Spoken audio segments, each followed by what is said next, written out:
And we're live. Welcome to the CLE group chat. Today is November 25th, 2017. And with us from Indiana, we have Tanya. Also from Indiana, we have Christopher, who started the church, Steve from Oklahoma, and Jeannie from Australia. My name is Joshua, and I should mention we are only allowing our church group to be on the video call, but you're welcome to watch and use the live chat, or even share the video with family and friends to watch it with you. And if you're watching a recording and would like to watch it live, make sure you've subscribed. Click the bell, and that should notify you when we're on the air. So without further ado, we have an article from The Fortune titled Two Black Friday Shoppers Injured in Shooting and Stabbing at Houston Mall. Two shoppers were injured in a stabbing. Is it two black shoppers on Friday, or is it referring to Black Friday as the shopping event? The shopping event. Oh, okay. Two shoppers were injured in a stabbing and shooting incident at the Willowbrook Mall in Houston on Black Friday. The confrontation on the busiest shopping day of the year was between two men in the mall parking lot. That is the only confrontation across America, by the way, that happened on that day. Just these two people. It was so important that the news media felt that we must cover these two people because no other confrontations happened on the day whatsoever.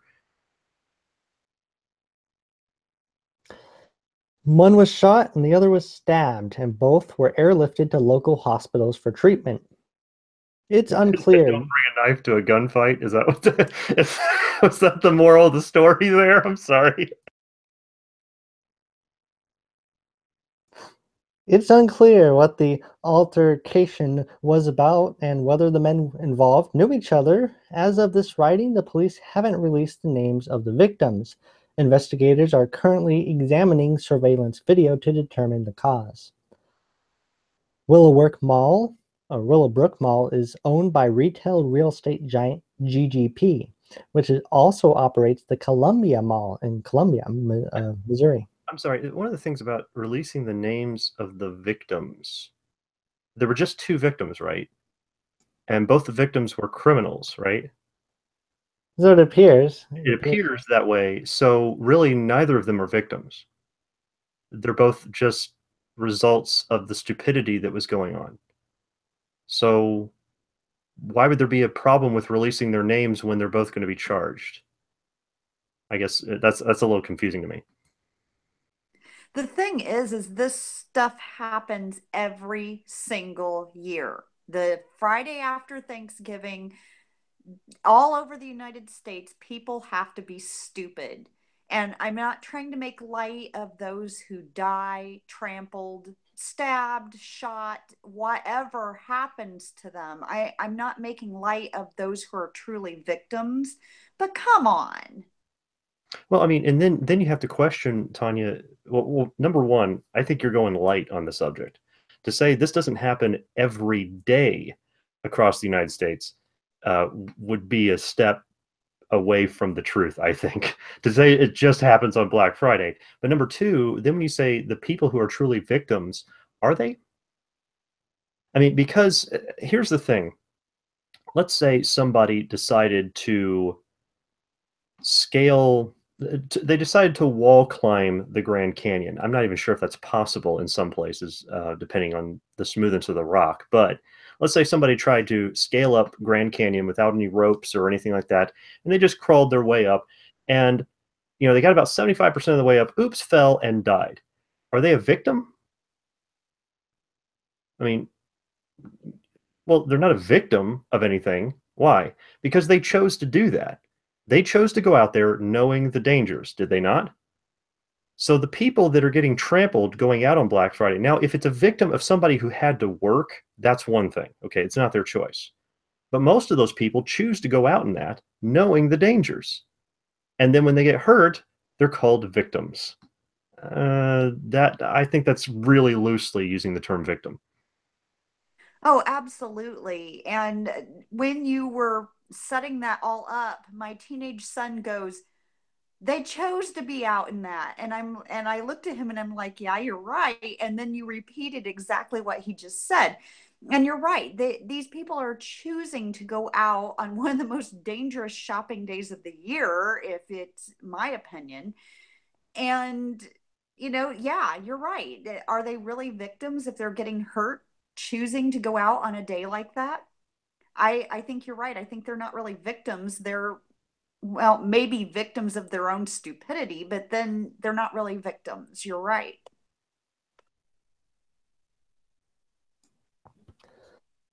Willowbrook Mall is owned by retail real estate giant GGP, which also operates the Columbia Mall in Columbia, Missouri, where another parking lot shooting occurred just hours ago on Thanksgiving night. No. Thursday night, police also shut down River Chase Gallery 40 minutes earlier after a brawl broke out in Alabama's largest mall as shoppers were fighting over bargains. End of article. What? You're kidding. The largest one ever? I mean, there was more than one of these?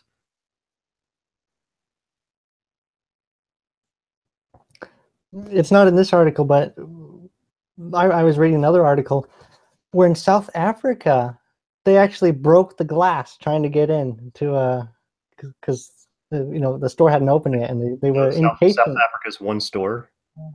Is that Oh, what was that? the one store they have in South Africa? Is that what Oh you're... no, one of the stores. It's Oh, okay, called. okay. All right. You just said in Oh. South Africa they broke the glass to get in the store. So I assume they had one store in Africa, in South Africa. Yeah, that would be right to conclude, but yeah, only one store that I know of.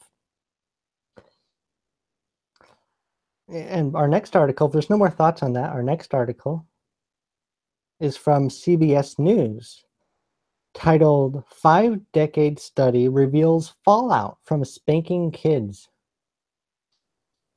Spanking a child leads to bad behaviors, not the better manners some parents may think a smack on the bottom will elicit, a new study suggests. Okay, fallout from spanking kids. Sorry, there's two ways to read that. There's a fallout from spanking your children and the fallout from children spanking, I guess, themselves, or I didn't know whether, like, abusing themselves, there would be fallout from that. Researchers from the University of Texas at Austin and the University of Michigan analyzed 75 studies involving more than 150,000 children that spanned 50 years. This is a wide swath of children, and the findings are incredibly consistent. Study author. Warning. Before we go into this, warning. Remember, we've done these, like, Josh has brought up some of these studies before in these articles, and how there's very key pieces of information we're looking for. Okay. Now, I'm not going to give all what those are because I don't know what the study fully entails yet. I can't tell you what we're looking for. But what you're going to just pay very close attention to what kind of things they're analyzing and what they're not analyzing along with that. So we just got to pay attention to what's about to happen here. Because basically all they've said 150,000 children over 50 years. Look at those whopping numbers. Everything else that must be said after this is absolutely true. Please continue. This is a wide swath of children, and the findings are incredibly consistent, study author Dr. Elizabeth Gershoff told CBS News. This shows there is a correlation between spanking and negative outcomes, and absolutely no correlation between spanking and positive outcomes. There's a correlation between spanking and negativity. No kidding. No kidding. Because children love being spanked. That's just one of their favorite pastimes. I mean, these people go get 8-year worth of, like, 200 grand and 8 years of study to get their doctorate to say garbage like this. Right. I see what you're saying, and I think they would argue, which maybe you already know what they would argue, but I think they would argue by spanking, negative things come from that. Like, it goes on to talk about how they become antisocial and they become more aggressive if you spank your child. Anyway. It can. And what see, one of the things that I'm the reason I'm kind of you can tell, Chris, you seem to be a little like contradicting. I don't want to use that term. The word contradict means to like you're pressing up against each other, like two shields hit, and that's what contradict means. So that's kind of whatever. I don't know what the other word to use right now. I'm not thinking of it. But why are you being like this? Well, because spanking has to be done under the right context. Now, the Bible gives that context, which would be when they have a rebellious spirit in them. That's when it needs to be done. There are many times children do bad things where spanking is not the solution to the problem, and yet what parents will do is in their anger take it out on them. Spanking itself is not evil unless it's done under the wrong context. And so that's where parents say, well, you either spank your children or you don't spank your children. Again, this is the, what do you call that? Wow, words are leaving my mind tonight. The logical fallacy, the false dilemma, right? The fallacy called the false dilemma. And that's where you're given two options, neither of which is correct. Okay. Everything has to be done in a particular circumstance, and that goes with anything. Just think about punishment in general. Okay. Do we punish criminals or not? When they do something wrong, do we punish them or not? Either you're a society that does or a society that doesn't. Pick one. Wait a second. What about the context under which, what are you going to punish for? What's the severity of the punishment? Why are you punishing them in the first place? And does the punishment match the crime? So just because a child has offended their parent does not mean they get out their belt and beat them senseless, okay?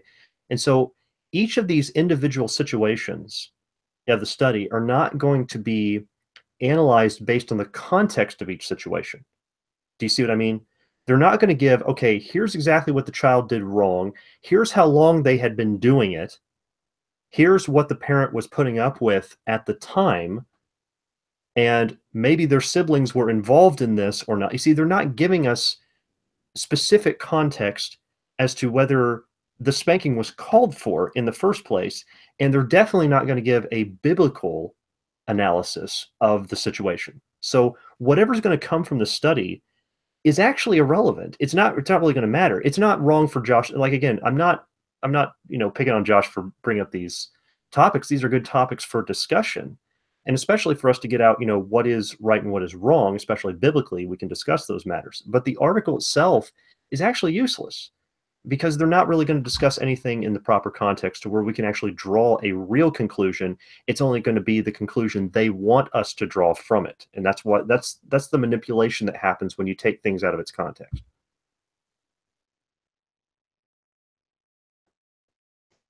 Spanking doesn't make kids behave better right away, and it leads to worse behavior in the long run, said Jershoff, an associate professor of human development and family sciences at the University of Texas at Austin. Oh, by the way, whoever this is, Wheelis or Wellis, or how you ever say that on the chat. Thank you. It's false dichotomy. That's the word I was looking for. I'm not all here tonight, I think. So thank you. I appreciate that.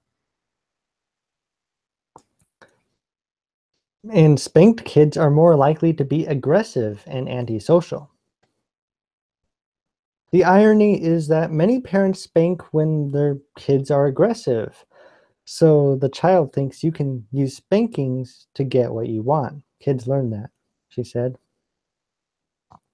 And you just said it. I mean, the kids were aggressive to begin with. So if you're spanking them because they're aggressive and they keep being aggressive, so kids that are aggressive and don't get spanked quit being aggressive? Yeah, and it took me a while to get their point, I think. Oh, the irony is that the parents are being aggressive towards their children who are aggressive because spankings are aggressive. One thing I'd like to add to this, and a lot of the guys that I see at the jail, when I get to talk to them and I ask them about their family life and, how they were when they grew up, there was no mother or broken homes, no dad in the house. There was no discipline. So later on in life, society had to discipline them because their parents did not. So end up in jail. I mean, that's what I see. That actually correlates with there was some time ago. I remember, it was probably a couple of years ago or so.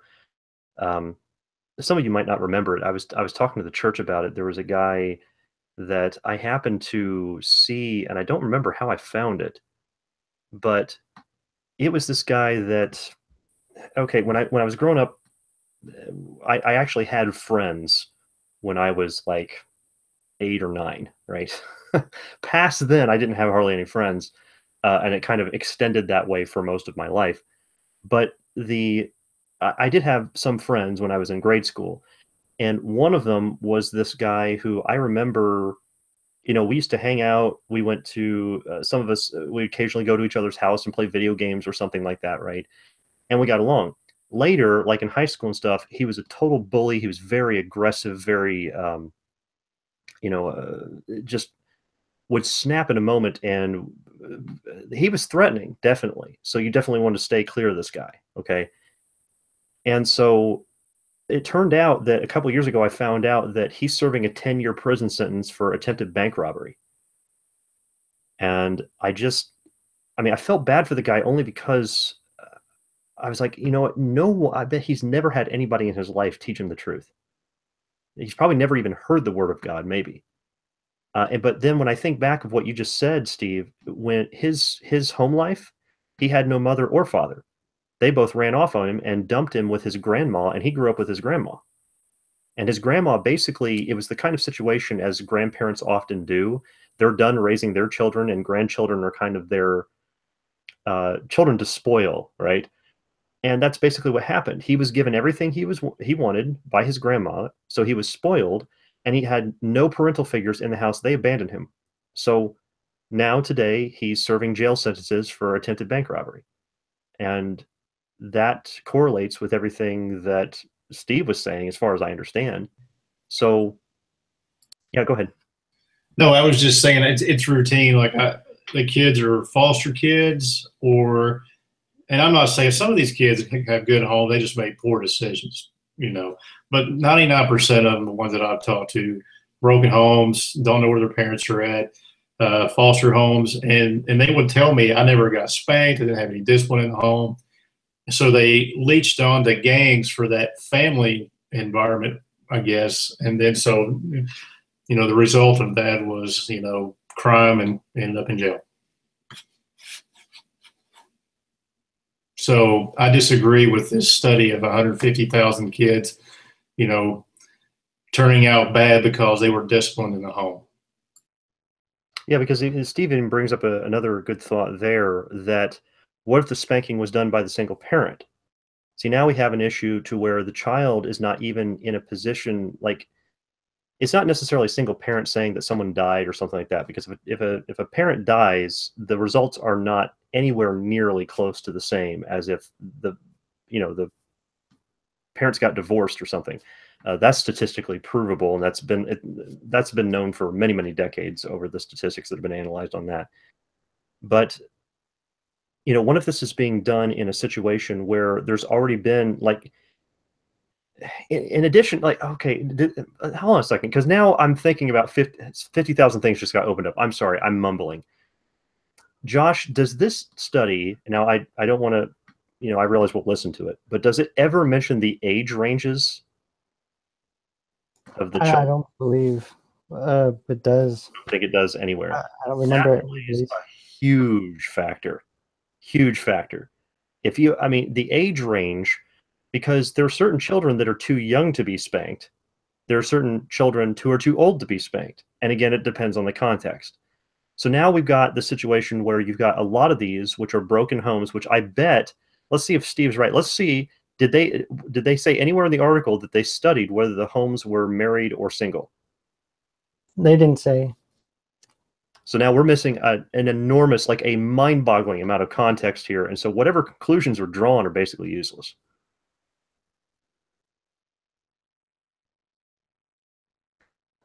Even though some may think spanking is an antiquated parenting technique at this point in time, even the past decade or two, parenting books have touted a gentler, kindler parenting technique involving positive reinforcement. Jershoff said, spanking still goes on in lots of households. There's research showing that by the time most kids get kinder, that reminds me of a catchphrase of Bush Sr. when he was president. A gentler, kinder nation, or what was one of the Bushes anyway. I can't remember. That was something that one of the President Bushes said.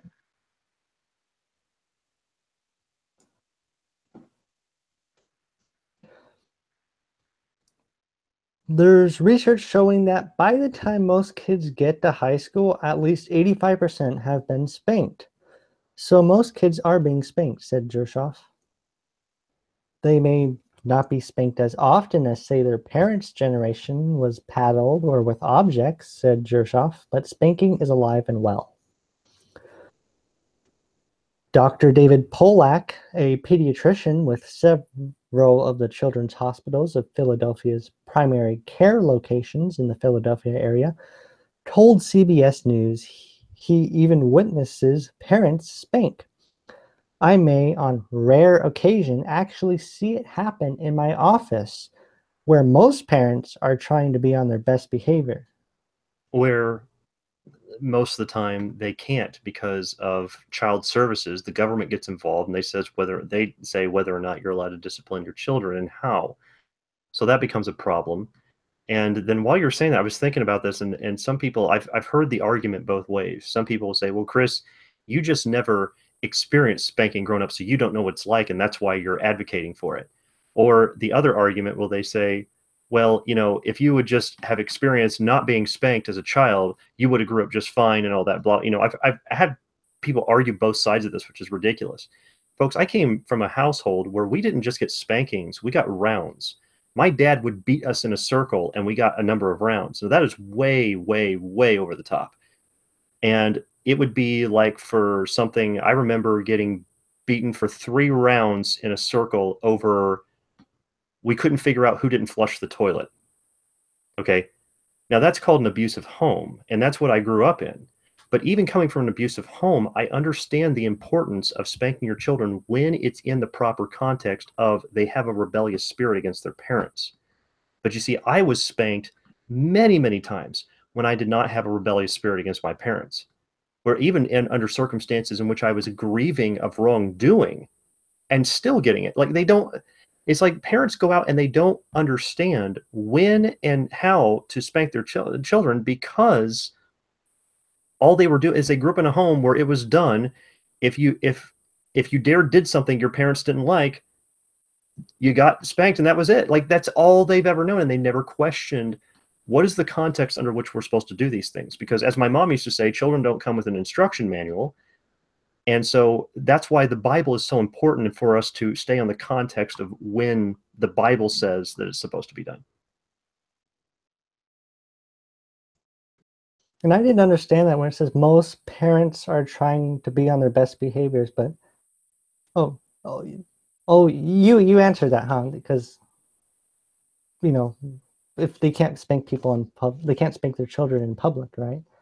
Right, and that's where when the government gets involved, I mean, there's a lot of parents who would, especially for children who deserve it. Like, for example, I remember my mom telling a story about my younger brother who had, he was just a toddler. He was sitting in the little, she's got the shopping cart. He's sitting in the little basket in the front, right? And they're walking by. She said it was a girl, probably 6 or 7 years old.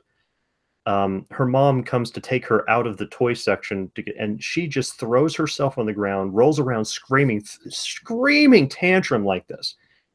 And as they were walking by them, my little brother, out of his toddler mouth, goes, "Get the paddle," because he knew she needed a spanking because of her rebellious spirit and all that. And my mom just kind of like embarrassed, like quickly moved the cart as fast as she could out of the place because she didn't, you know, but at least he was speaking what was true. I mean, it was true. It was right. This is what she needed. But most parents don't know how to raise their children at all. And so that's where there's many children I've seen who need spankings right there in the stores. I've seen all the time because the last job that I worked full time was I was doing market research for different companies. I had to go from store to store to store, and I saw this all the time every time I went out. Especially for some, I'll tell you what I see here in Indiana. I see this commonly. Mexican families here in Indiana, you'll have the mother, because usually what's happening is that the father is out working 2 jobs. The mother has the children with her, and they'll have usually like 3 or 4 children with her. It happens on a regular basis. And they will just they will tear stuff up. They will throw products and things like around like they're not supposed to be doing. They will scream, they will carry on. And the mother's just like, and just looking around and just shopping and just ignoring them. I mean, how is that what we're supposed? Because what you're raising is a whole generation of completely spoiled children that think they're entitled. And that is what generally ends up happening. So if you want to know how, there are 2 ways that you generally see that children will tend more to go off into crime. One of them will be when you spank them too much. When you beat them and abuse them, they typically go into crime. When you don't spank them, you don't discipline, you don't do any of that stuff, they typically go into crime. They're going to go into crime one way or another. They're going to go do wicked things. If you go one way or another, you have to do things in its proper context at its proper time. And that's what the Bible teaches us that over and over. So anyway, the thing is, a lot of people can't even, when the child is deserving of it, they can't even do it in public out of fear of somebody saying, oh, I'm going to call child services because they spanked their child and I don't approve of that. You better get over here and take their children from them, which is exactly what will happen. That's the typical day and age we live in. So now what parents are forced to do is to wait until the child gets home, or wait until both of them get home and then have to issue out punishments, which that shouldn't be the case, because then it's kind of a delayed reaction. Like, I'm not really good. It's like the thing, oh, this is the one I hate so much, is when I see the parents say, I'm going to count to 5. That one, I have watched parents count up to 5, and right before they get to 5, the child will stop because they know they can get away with it until that point, right? I've also watched the ones where they will count to 5 and then keep counting upwards and the child's still going because they have tested their parents and their parents have not done what they said they would do. Basically, if their parents say, if you do this again, here is what I'm going to do, and they don't do it, well, now you have a parent you can't trust. And on top of that, they said, well, I can get away with what I want because they don't keep their word. It's like the parents that get overly angry, and in their rage, they'll say, if you do this, I'm going to kill you. And then they do it again, and then nothing happens. All you did was, number one, you lied because you didn't do it. I'm not encouraging parents to kill their children. Don't misunderstand. I'm just saying you lied, number one. And number two, you proved that you were not trustworthy. You also proved that you can't control yourself and maintain yourself, that your child has more control over their emotions than you do. I mean, you're just proving all sorts of really unbelievable things. So anyway, there's a lot to discuss here. I guess I don't want to go too deep into this, but the point is that when the government gets involved in telling the parent how to parent, the problem is the government can never make a manual big enough to make contingencies for every different child, under every different medical condition, under every different personality, under every different living condition, depending on where they are. There's no possible way we could make it. It would take infinite amount, a library of volumes to make such contingencies for everything. And the law in such matters would be too complex for anybody to handle in a court system. So for the government to get involved at all is a huge mistake, but that's what we have now. We have people tattling on each other.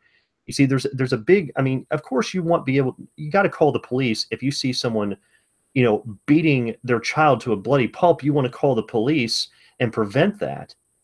But there are reasonable methods of disciplining your children, which are now being seen as, oh, it's all bad, it's all evil. that we should not, we should never discipline our children at all and give them timeout instead. What does timeout do?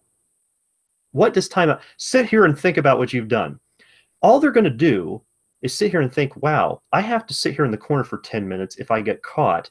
So what I'm going to do is spend this 10 minutes figuring out a way to not get caught next time. Because what is sitting in a corner for 10 minutes doing to a child? How is that punishment? How does that do anything? Basically, Chris, you're going to sit and relax and do nothing.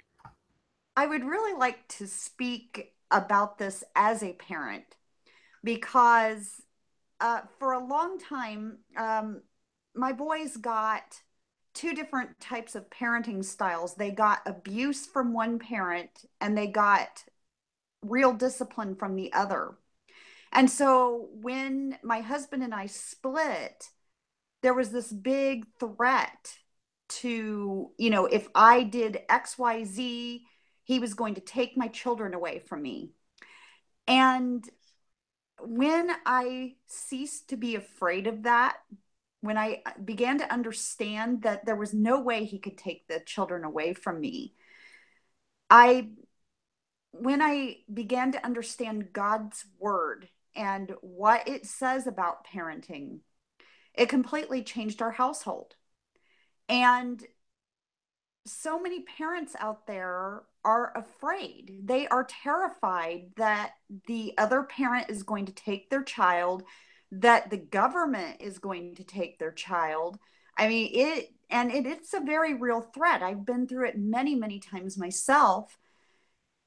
And they force you to lie. I mean, if they come to your door and they want to know how you discipline your child, they force you to lie, because if you answer the question, well, I spank my children, that's automatically assumed that you abuse your child. So they force you to lie. They put you in a position where if you don't lie, the government takes control of your children. And that's a whole other ball game. I won't even open that package right now because there's so much I can tell you. That's a better way of putting it, though, to say that they put you in a position where if you don't tell them, the truth that you spank your children, they'll take them from them. I think it's a better way to put it than to say they force you to lie. You're not really forced to lie. Like, you have no choice. You always have a choice. But at the same time, what do you tell them, or what do you not tell them? And then that becomes a question of, see, even me, I've not had enough experience in that field to even know what to say. So I'm going to keep my mouth shut on that one, I guess. Yeah. And I mean, how could you know unless you've been through it? And nobody can really know what you're supposed to say in that situation until you've been through it. Now, fortunately, I have a brand new setup. Because we homeschool, we do have an attorney that handles that kind of thing. And, it's a very different situation now. But at the time I was going through it, it's like, oh my gosh, what do I say? Because if I say I spank my kids, they're going to want to take my kids. But if I say, well, we have this or that, I think I ended up telling them, they have. What happened if you told them it's none of your business? True. And, you have to be careful how you say that, because if they determine that you're an uncooperative parent, they take your kids. It's just one thing after another. Well, here's the thing. If it were me and that happened, I would say call the sheriff's department. You're not getting nobody. That's what I would say. I'd have the sheriff come there and deal with the problem. I mean, they can't take your kids without some kind of law enforcement agency there to take your kids. And secondly, they have to prove that you're being abusive. So what child services would have to do would have to, first of all, be able to prove that you're doing this. And if they can't, if they think so, then they would have to take you to court and let a judge decide if you're being abusive or not. I don't think it's as easy just to come in and snatch your kids out of someone, out of your house. They are not legal authority. I don't think. I mean, they don't have the right just to barge in and take your kids away without some kind of law enforcement there with them. So whatever your ex-husband is trying to do, let him do it. I mean, he has no authority, and neither does DHS, unless they have some kind of legal, a law enforcement person there with them. I'll take a correction on that one then to say that I guess what I was more trying to point out was the threat of child services to take away their children. A lot of parents just, crumble under the threat itself. But that's an excellent point, because technically what a lot of people don't understand is that probably the highest level of law enforcement we have in this country is the individual county sheriff's department. The sheriff's department, and I think some of the sheriff's departments are kind of ignorant on this, that they have more power than the federal government in terms of ranking and standing and authority. When they're in their county, they have more power than the federal government. So, and even the Supreme Court has ruled on such matters in the past. So I guess what Steve's making point there is really, really good point, that you don't have to tell them anything. You can tell whatever you want and give a statement if you're required to do so, to give a statement to a local county sheriff's office if you want to. But probably the only statement you want to make is that the child services showed up at your door uninvited. And when you ask them to leave, if they did not leave, you need to probably file reports on that and make sure that way, in case there's anything that goes to court, the person that's involved, if they are overstepping their bounds, that'll throw out the case. Number one. So you probably want to make sure you're filing proper police reports as you're going through. And this is stuff I guess I didn't consider. I'm really glad Steve brought that up. And another thing you need to consider too is that child services only has, I don't know how you say this, authority. This is something I learned a while ago, and somebody told me this, that if you don't let them in your door, and if you refuse to let them in your house, and you talk to them outside, there's nothing they can do. Right, and that's what, like what Steve's pointing out there, is that we still do operate in a country that's, our country's still innocent until proven guilty. Okay, so like he said, what Steve said, the burden of proof's on them. Yeah, Yes. and they don't have a warrant, and they can't even serve warrants because they're not the local sheriff's department. So, which has to be signed by a judge, executed by a deputy or something like that. Child support, I'm telling you right now, they would be the least of my worries. I don't care anything about that organization. I'm not afraid of them. I mean, well, that's exactly what I've learned over the years. And I mean, I can understand why parents would be afraid, but once you know your rights, it makes a total difference in how you handle your kids. And then when you throw in studying God's word into the mix, it really changes the dynamic of your family and allows the parent to have the liberty, I guess I want to say, to discipline the way it needs to be done. But you've got to have God's word, and you've got to have, you can't be afraid of these government entities, whether it be CPS or the sheriff's office or whomever it is.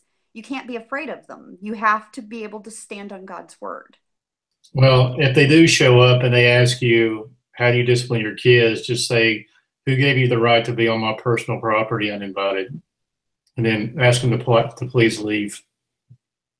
And then shut the door and go back inside about your business. And then report that to the sheriff's department. But this is also another reason why you've got to be able to trust your spouse.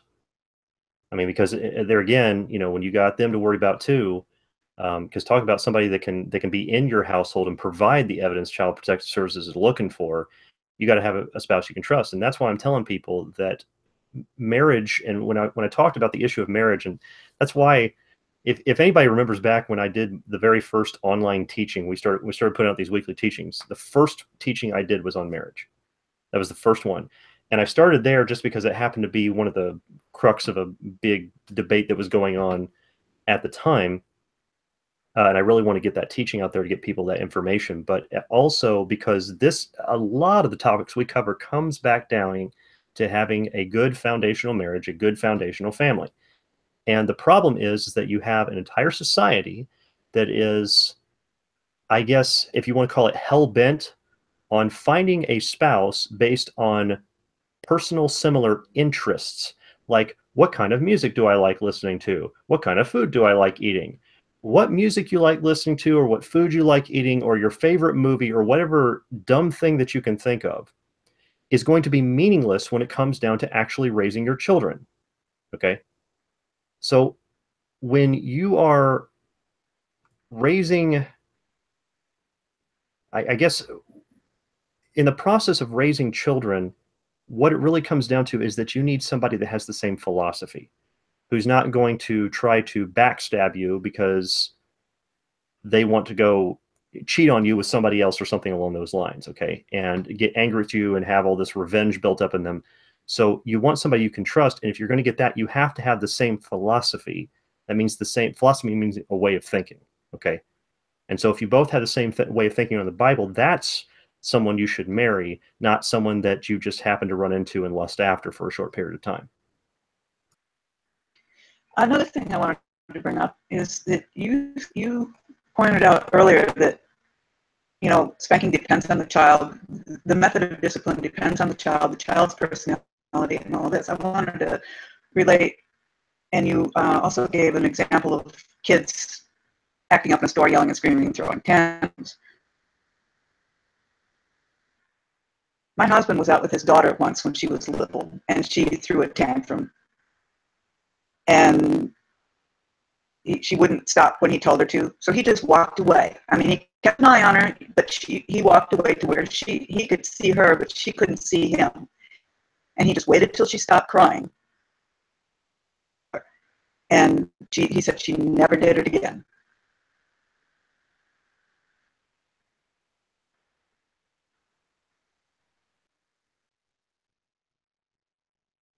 So that's, you know, that's just, that worked for her. It might not work for other kids.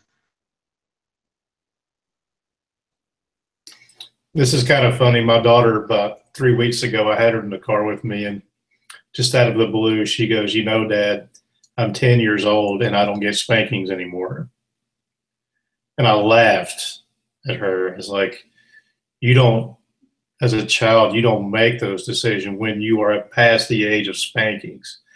I just made a joke of it. I said, don't ever think that you're too old for that at this point. But I just thought it was kind of comical. She would announce that to me as, now that I'm 10, you can't spank me anymore. I don't know where she got that, but I don't listen to her. And that kind of, I've got diplomatic immunity. that's it. I mean, I kind of laughed at her. I was like, whatever, you know.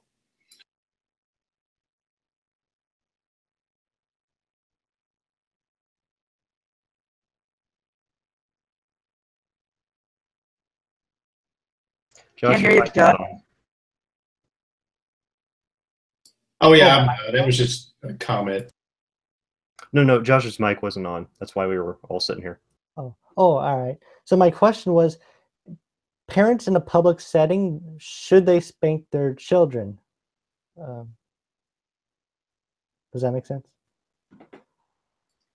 I would say no, just because of the idiot people out there who are going to try to cause them a problem.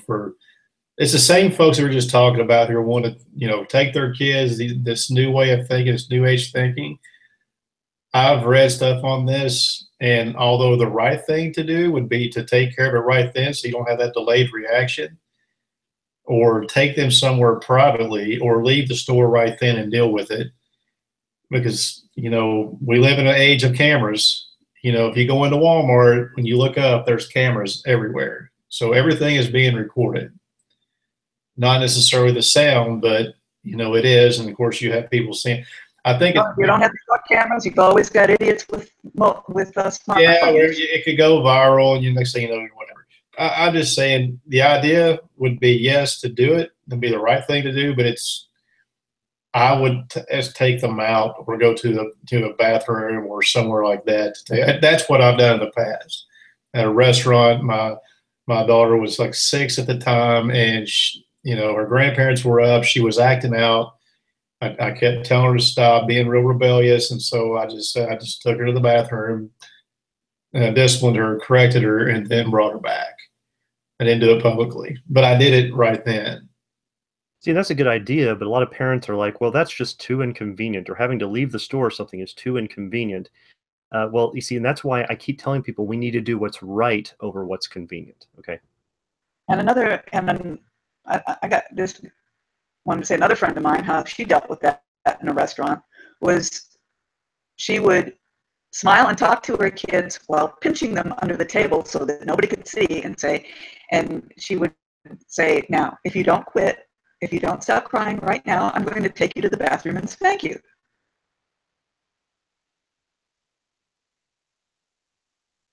You know, I was just telling my boys that when they were 2 years old, they threw a tantrum in the grocery store, and I abandoned my cart. I put one child under each arm. I grabbed the diaper bag. I put them in the car, and I drove home. And they never acted up in the store ever again. All it took was that one time for them to know that I was serious, and they never did it again. So I think that parents underestimate the value of just leaving the store. You can always go back another time. Especially if you're married. I mean, if you have to work it out, you got a husband that's working a lot of hours and you're like, well, I want to go to the store during the day, get everything taken care of, then work out a new system. Work out a system and you tell them, well, we're not going to take you anymore. And if that happens, then you can go in the evening after he gets back from work. You can go in the evening and do a bunch of the shopping that you've got to get done. So, I mean, there's things like that there's ways to work this stuff out. There's always ways, there's options to do things. But a lot of people, again, it's because of the inconvenience that they don't want to do what's right. And I'm firmly against that. We need to do what's right over what's convenient. Okay. And on top of that, sometimes, I guess one of the things I'll mention is sometimes not every child that you have is going to be a totally vicious, unruly child. Not in every instance. Okay. And my mom always talked about it. She said, like, what she would do when she would go out, before we went into a store or went anywhere, she would stop us in the car and she says, now, I don't have money to buy you guys anything extra. I only have money to get the groceries and the things that we need. She would tell us this when we were younger. And she would said, so don't even ask me to get anything. You can look at stuff. That's perfectly fine. But don't ask me for anything. We're not getting anything else. And for the most part, that worked. Her simply sitting down and reasoning with her children and explaining to them why we were there, what we were doing, what we were allowed to do, what we weren't allowed to do, that explained to us everything that we needed. Now, there's a few times she had to discipline her children because they were throwing tantrums in the store. That it did happen to her. She always told me I never did. I don't know why, but she said that she never had to do that when we were out. She never had to. So not every child that you have will necessarily be the most terror child you've ever had. Okay. So I don't want people to get super afraid. That a lot of times, if you will sit down and simply reason things out and explain, like, if you start treating your children like adults, it's amazing that they'll start acting like adults, because their entire goal is to be like mom or to be like dad. They want to be an adult. So if you start to explain to them certain things of what you're doing, why you're doing it, what we're going to be doing while we're there, and explain the rules of things, you'd be surprised. You might get some pretty good results. I totally agree with that, because I do that with my daughter. Like when we used to, she would want things. I'd be like, Jordan, we're going to Target. We're going to get you X, Y, and Z. No toys. You got no stuffed animals. None of this garbage that you like. We're only going to get this stuff. So don't even ask me before we go to the store. And that works. She just listens and then she complies. She can look. I don't care what she does. I said, you can look for whatever you want to, but we're not here to buy toys. We're here to get school supplies, whatever. And she doesn't give me any slack over that at all. She's actually pretty well behaved.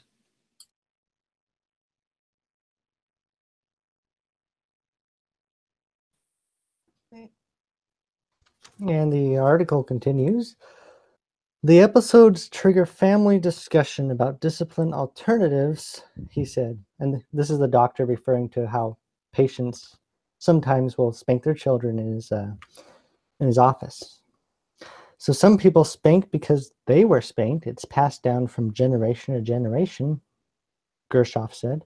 Others may do it because their religious background suggests it's okay.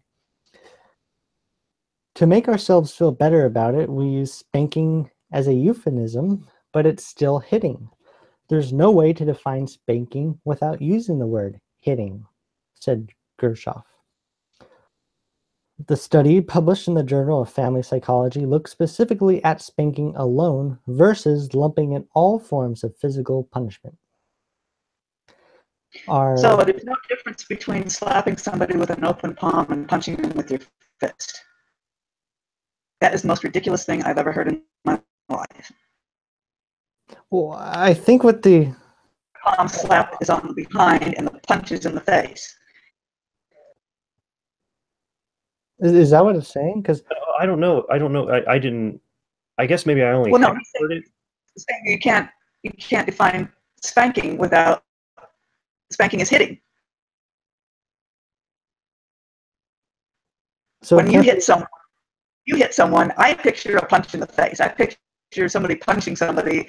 If you say somebody hit me, I pictured a closed fist, and hitting someone.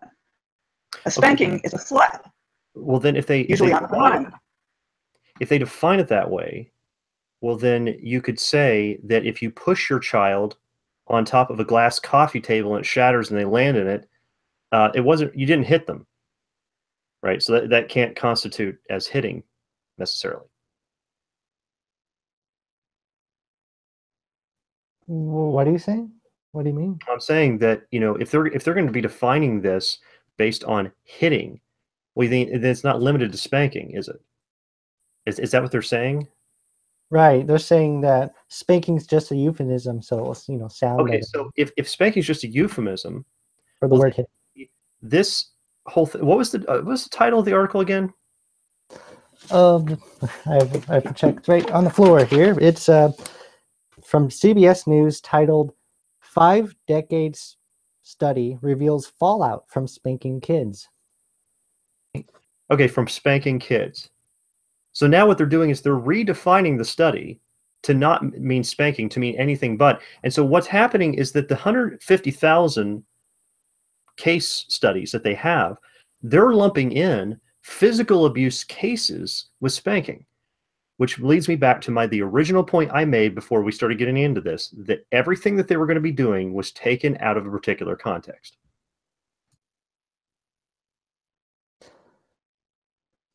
Our analysts focuses on what Our analysis focuses on what most Americans would recognize as spanking and not on potentially abusive behaviors, explained Gershoff. They define spanking as an open-handed hit on the behind or extremities and reported that it was linked with 13 out of 17 outcomes. All negative, including defying parents, acting aggressive, and exhibiting mental health problems and cognitive difficulties. It also depends too on how consistent the parents are. If they spank sometimes and not others, and the kids think they can get away with it, or if there's a chance of getting away with it, no, spanking's not going to do any good unless you're consistent with it. Hey, if you do this again, I'm going to spank you. Like Chris said, follow through. And if you let them get away with it once, single time. Because kids want to know where the boundaries are. And if you don't set any boundaries, they'll just do what they want.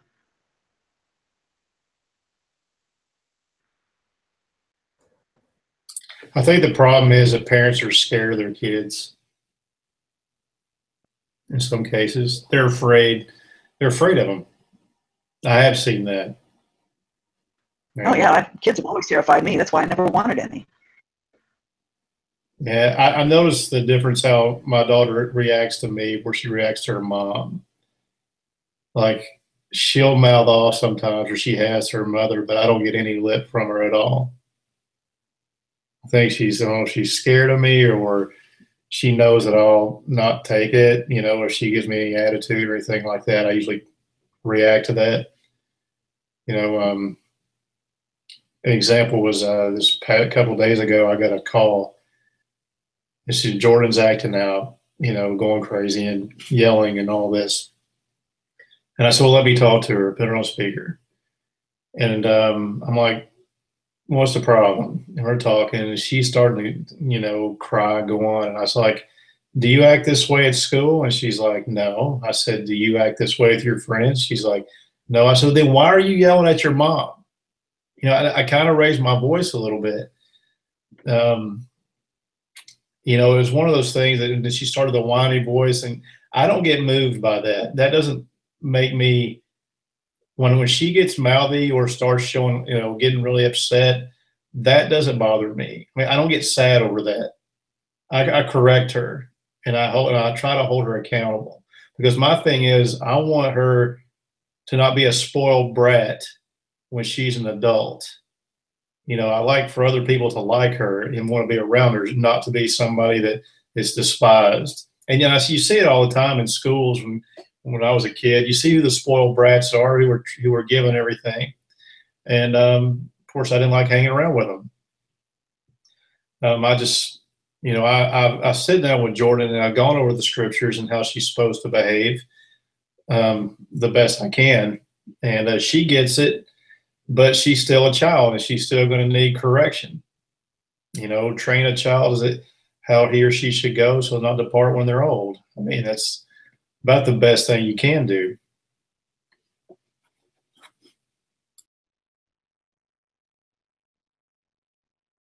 And the article continues.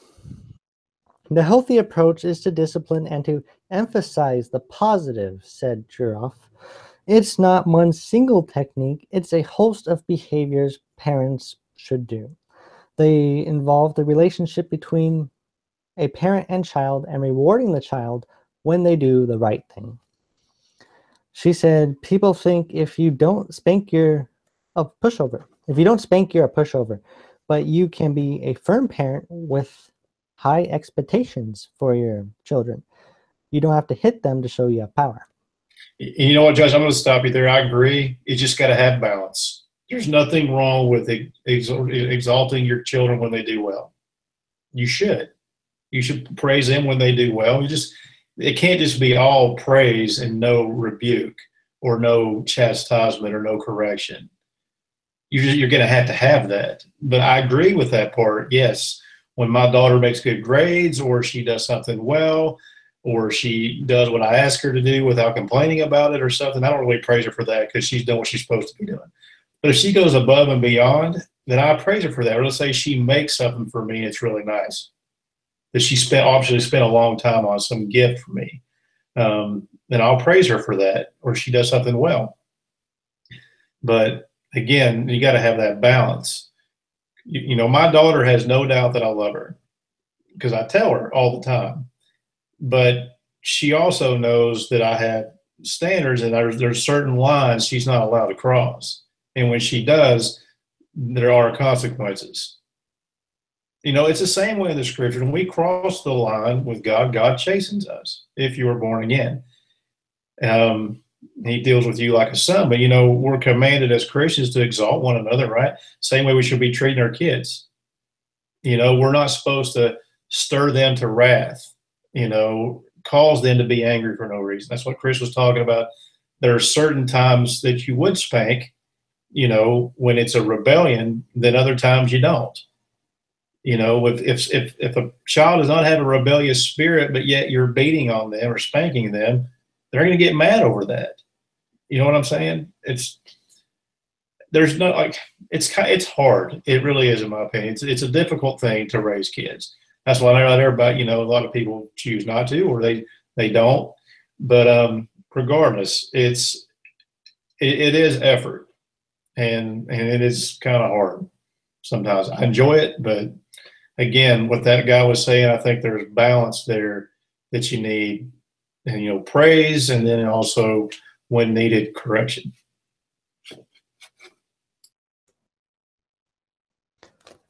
And it continues. CHOPS, or Children's Hospital of Philadelphia's Polak, said discipline is derived from the word disciple or teacher, and our goal is to teach kids right from wrong, to have them always engage with others in a positive and productive way, to live by the golden rule. You know, that might be one of the reasons, if you stop and think about it, why we have a society that's afraid to upset anyone. Because if you upset your parents, you get spanked. There's no contextual reason for the spanking, but if they're upset, well, you get spanked. And so then it becomes a way of just, well, if I upset anyone, bad things happen. And so that's why there's so many people that fall prey to the new age lackadaisical church buildings who, well, we don't want to upset anybody. We don't want to, when the entire Bible, I mean, if you teach the truth, you're going to upset tons of people. And so now we have a whole society of generations of people who've been raised to not upset anyone ever.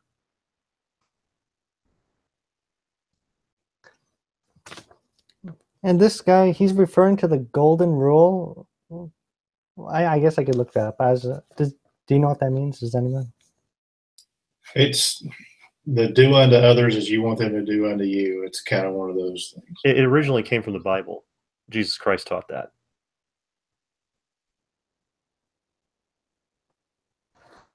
Parents should be role models, he said. They should behave as they would wish their kids to behave. Our society is becoming increasingly violent and angry. We should try to do everything possible to minimize that culture around our children, he said. And that's the end of the article. The article's done.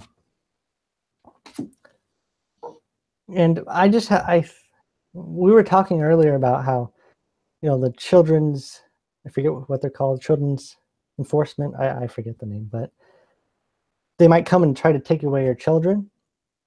And then you may feel you don't know what you're going to say, and you may feel like lying.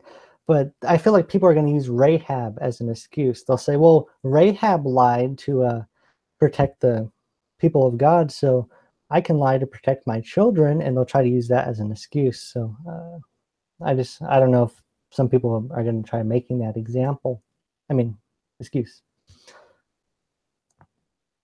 And anyway, how would we explain it to them? Or like, I know the link to article called "God Does Not Justify Lies." If you type in the word "lie" (LIE) into the search bar, creationliberty.com, and God does not justify lies, I address that point of Rahab. You can read more about that there. Rahab was never in the Bible praised by God for lying, ever. She was praised by God for her faith. You need to read the scripture very carefully on that one, because the lies were never justified. So you can go read that article and get more details if you want. Mm-hmm. And I suppose if there's no more thoughts, I'll close it out. Okay, then thank you to everyone who has listened in. If you would like to comment or read comments for the video, you can click the link that's going to be in the description that takes you to the forum. Or if you want to talk with us, you can make an account on the forum. Remember to post on the introduce yourself section and let us know who we're talking with. So, Lord willing, we're going to see you next week.